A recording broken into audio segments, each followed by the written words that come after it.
Joffrey, Renly, Robb Stark are all thieves. They'll bend the knee or I'll destroy them.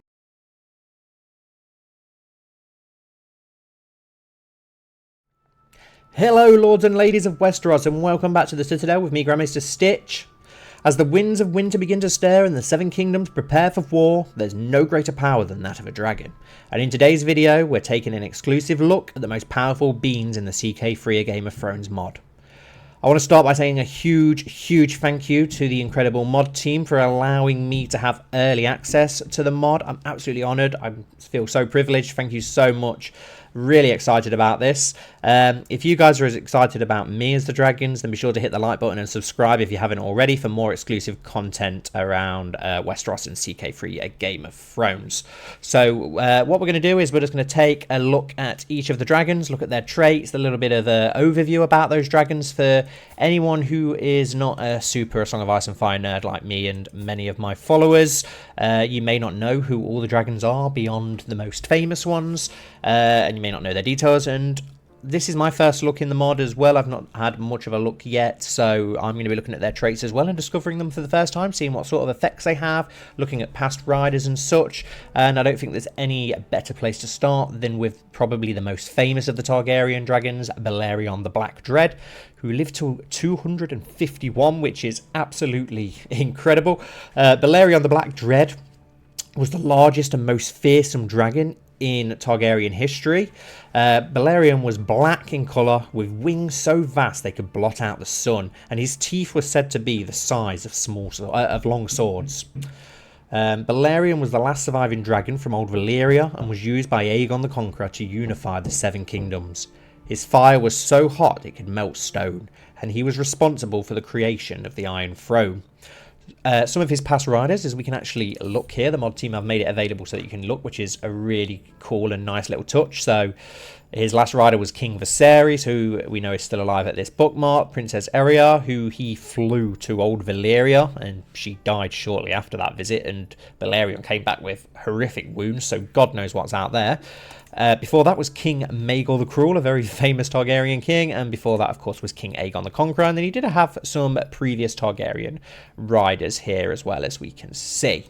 So Balerion's traits, which I'm looking at for the first time, are calculating, so I do actually want to see what some of these do. So they add his combat effectiveness by 10%, taming chance +5, temperament +10, a patient beast. Balerion prefers to battle with his moves well planned and focused.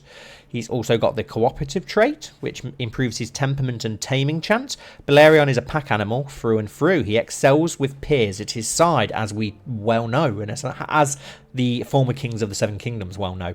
He's imperious, which adds to his dread, but it lowers his temperament and his taming chance. There is something almost regal about the interactions between Balerion and other dragons. He expects all dragons and man to submit to him. And then he's also bloodthirsty, which increases his combat effectiveness by 10%, his draconic dread up by 15, and it lowers his temperament and taming chance by 10 and 25 respectively. Balerion craves bloody conflict and is noticeably in his element as the cause of death or destruction. He is a natural dragon, which lowers his temperament, raised in the wilderness without guidance or training. Balerion is willful and prone to animalistic acts. He's a tyrannic Leviathan, which gives him a massive health boost, and it increases his size by 30%. Everyone from Ashai to the Wall knows of the sheer physical majesty of Balerion. To be in his presence is to be in the presence of death incarnate.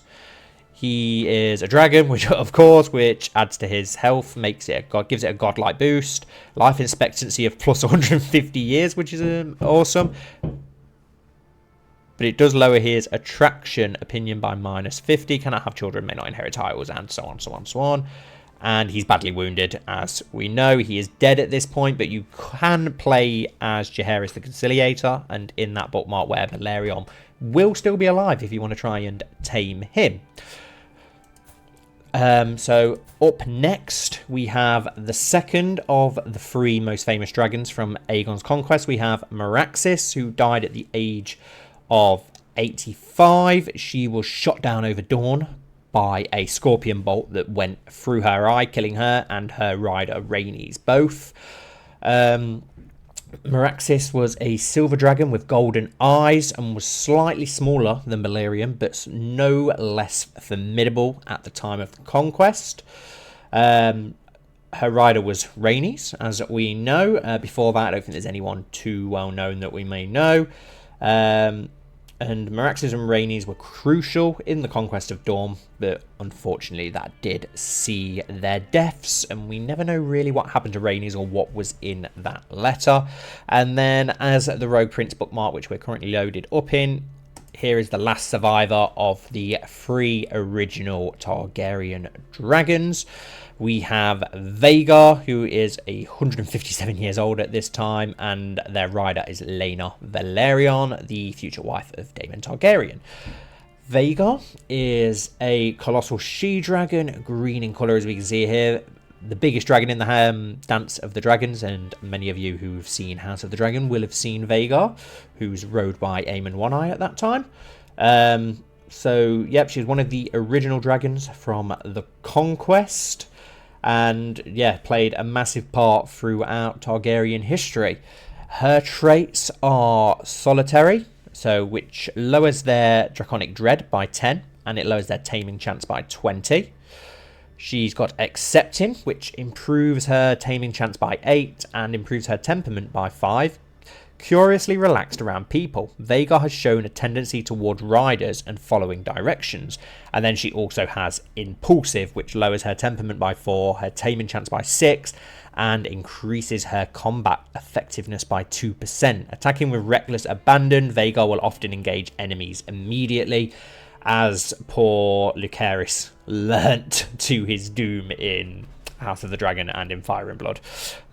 She's a natural dragon, which lowers her temperament, and she is a tame dragon, godlike beast, health, and the 150 boost that she does get from that. Next up, we have Quicksilver. If we can find Quicksilver, who is Quicksilver the child of? So we've got Meraxes. I'm guessing it's the child of Meraxes. Here we go. So Quicksilver is a smaller dragon with gleaming silver scales and was the rider of Aegon Targaryen, the son of Aenys. Oh no, she was actually Aenys' dragon first, wasn't she? So you'll have to excuse me there. And then Aegon claimed her after his father died. He was Aegon the Uncrowned. Should have been Aegon the Second if not for Maegor the Cruel usurping him. As we can see here, was killed by the dragon Balerion the Black Dread. In the battle above the God's Eye, I believe it was. So the former riders, you've got King Aenys and Prince Aegon the Uncrowned. Quicksilver's traits, obviously you won't be able to do anything with Quicksilver, but in future bookmarks you will be able to play with Quicksilver, I imagine. She is supporting. It seems Quicksilver would be happiest of one of many working henchmen. Lowers her dread, but it does higher her temperament and taming chance. She's restrained, which adds to her temperament, but does lower her taming chance. Impulsive, which lowers her temperament and lowers her taming chance, but does increase her combat effectiveness. She's a trained dragon, so which improves her temperament and taming chance. She's swift, which gives a huge health boost and also gives her 15% combat effectiveness.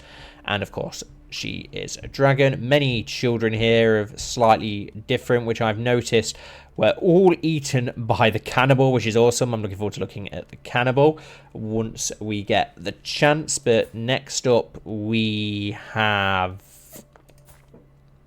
Dreamfyre, which is a slender, pale blue dragon with silver markings. Dreamfyre was known for being the dragon of Helaena Targaryen, sister wife of Aegon II. So Dreamfyre is, or should be in House of the Dragon. I don't believe we've seen Dreamfyre yet, and I'm not sure whether we will see Dreamfyre. I imagine we will with the storming of the Dragon Pit, hopefully. Dreamfyre is most remembered for her association with Helaena, as I said, and hopefully we do get to see her in House of the Dragon at some point. She's 77 years old at this point. She's calculating, which gives her 10% boost in combat effectiveness, 5% in taming chance, and 10 in temperament. Imperious, which adds to her dread, but does lower her temperament and taming chance. Defiant, which I don't think we've seen just yet on any of the dragons, which gives her -7 temperament and -15 taming chance. Reveling submission to any man. Dreamfyre is likely to reject riders, orders, or chains. She's a socialized dragon, which improves her temperament by 8 and her taming chance by 15. She's fertile, so 50% plus fertility, which is, to be expected, as there's the theory that obviously Daenerys' dragons come from Dreamfyre. Several children here who've all been eaten by the cannibal, but then she does have her children of Sheepstealer, who is still alive, that we'll get to.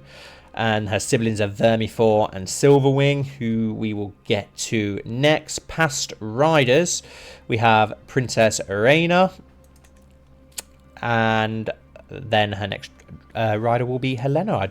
I believe that. Oh no, she is owned at this point, but it's only showing her past rider, so I'm not sure who her rider is at this point, but she is in the Dragon Pit. So next up we go to her sibling, Vermithor, the Bronze Fury, the dragon of Jaehaerys, the first of his name, the Conciliator. Vermithor is a massive dragon with bronze scales and great strength. Vermithor was one of the oldest and largest dragons after the death of Balerion. King Jaehaerys the First Targaryen was her first rider and his rider for many, many years. And then, of course, in the Dance of Dragons, he was claimed by Hugh the Hammer, which was an awesome scene in House of the Dragon. One of the highlights about Season 2. Many not highlights, of course. But Vermithor, 71 years old. Not being ridden at the moment, but in the Dragon Pit. He is cooperative, which improves his temperament and taming chance. He's imperious, which we've already looked at. He's aggressive, which is a new one, which adds to his draconic dread by 10, lowers his temperament and taming chance, but does add to his combat effectiveness, which is awesome. Socialized dragon, he's a great drake as well, which gives him a massive health boost and improves his size by 20%. Which is absolutely awesome. And he has a mate as well, so it's cool that they've put the mate in. And the mate is actually the next one on our list, who is Silverwing, the dragon of the good queen Alicent, sister wife to Jaehaerys the First. Silverwing is a beautiful silver-scaled dragon, and Silverwing was smaller in size but graceful in flight. One of the biggest dragons at the time of the Dance of Dragons and claimed by Ulf the White. Silverwing was noted for her peaceful temperament and was involved in several key events during Alysanne's life. She survived long past her rider's death and was seen in the Dance of Dragons, which she is one of the surviving dragons after the Dance of Dragons, and we don't really ever find out what happens to Silverwing. Now, after Silverwing, we have wherever he is, if we can find him, who is he the child of, if we can find Caraxes, is what I'm looking for now, the Mount of... here we go. Caraxes the Bloodworm. The dragon of Daemon Targaryen, the Rogue Prince, 56 at this bookmark, and one of the ones that you get to start with if you want to start with a dragon and play as Daemon. Known as the Bloodworm, of course, Caraxes was very lean, as we've seen in House of the Dragon, and red, with a temper as fiery as his breath, and as fiery as his rider, Daemon Targaryen. Before Daemon, he had the rider Prince Aemon, who is the father of Princess Rhaenys. And then for his traits, he is aggressive, bloodthirsty, so some very interesting ones here. Calculating, which adds to his taming chance and temperament, as well as his combat effectiveness. He's socialized. He's spindly, which does give you a moderate penalty, but it does improve his dread. And it does improve his combat effectiveness by 15%, but it does lower his size by 10%. But then he does have fearsome wyrm, so that gives him a boost in dragon size anyway, so he's not overly affected. Caraxes was, of course, a major force in the Dance of Dragons before dying above the God's Eye, but taking Vhagar with him.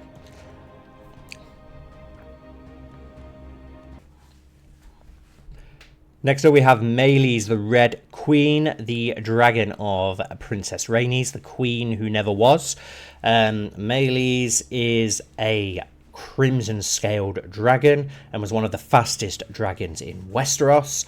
Meleys was an older dragon by the time of the Dance of Dragons, and unfortunately does die quite early on when she's double teamed by Vhagar and Sunfyre above Rook's Rest, as we've seen in Season 2 of House of the Dragon, where she did fight very bravely, but unfortunately did lose that battle, but I'm not surprised against Vhagar. So Meleys is imperious, accepting, restrained, a trained dragon, swift, and her past riders, we have Princess Alyssa of the Iron Throne and now Princess Rhaenys.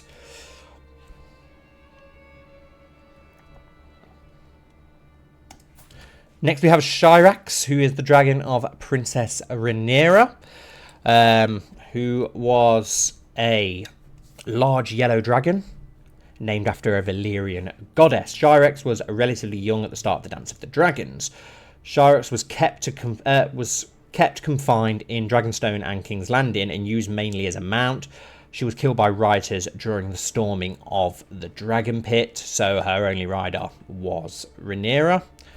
Her traits are ferocious, which lowers her temperament but adds to her draconic dread and her taming chance. She is bloodthirsty, calculating. She is a noble dragon, which is a new one we've not seen for anyone yet. An exemplar of temperament and character. Syrax is all a dragon rider could want in their charge. She's also slow, which lowers her combat effectiveness by 15%.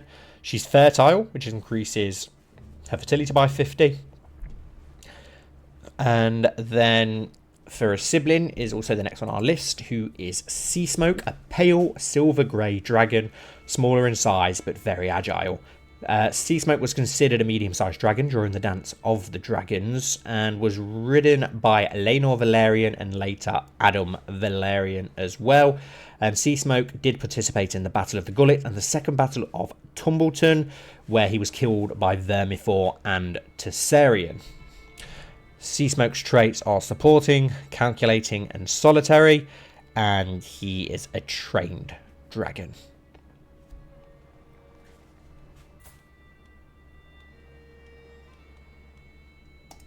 Next on the list we have my favourite of the Targaryen dragons, Sunfyre, the dragon of Aegon II, the magnanimous, the dragon cock.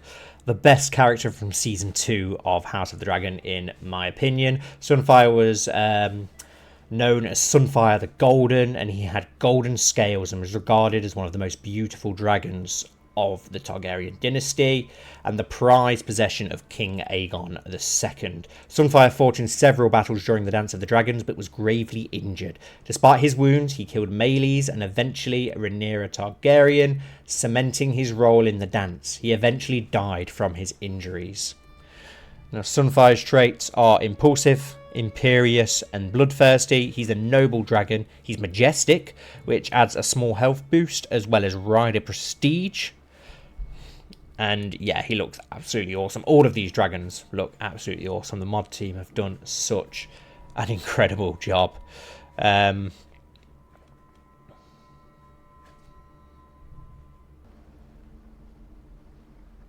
Next up we have Tessarion, the Blue Queen, the dragon of Daeron the Daring during the Dance of the Dragons. Very young at this point, only 6 years old. This is my second favourite of the Targaryen dragons. Absolutely beautiful colour of cobalt. And yeah, one of my favourite colours. This is absolutely beautiful. For her traits, she's aggressive, imperious, impulsive, a socialized dragon, and also swift.